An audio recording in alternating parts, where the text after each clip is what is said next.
I think for sure, um, science fiction in its nature is about exploration, isn't it? Because it's always looking at how things could be rather than how things are.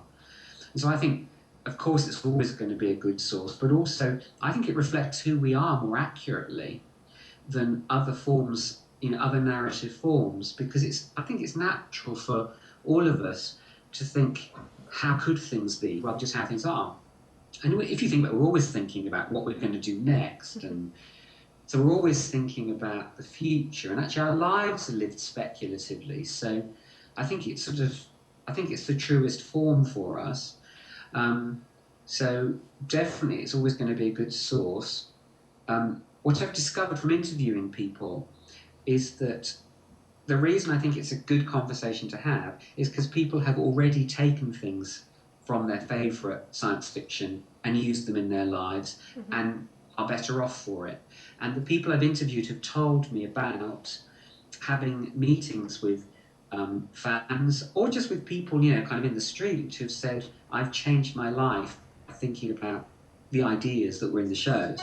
So I think it's already happening. It's not clever on my part to think in those terms because it's just available. You can see it happening. And then Joe Flanagan says a lovely thing.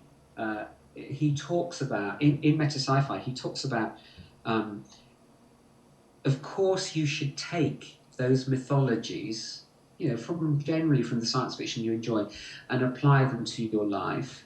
Because who's to say your life isn't as exciting and as interesting and as bold as the life shown in the science fiction? So and actually all of us are heroic and brave and out there. And then Nathan says we're all looking over the edge of the black. There's a clip, and Nathan says we're all looking over the edge of the black, trying to work out what are we doing here and how do we get to tomorrow. So it's just life, isn't it? Yeah. So I think for sure. And I love it too. I'm a crazy fan. No, I think. No, I really am a crazy fan.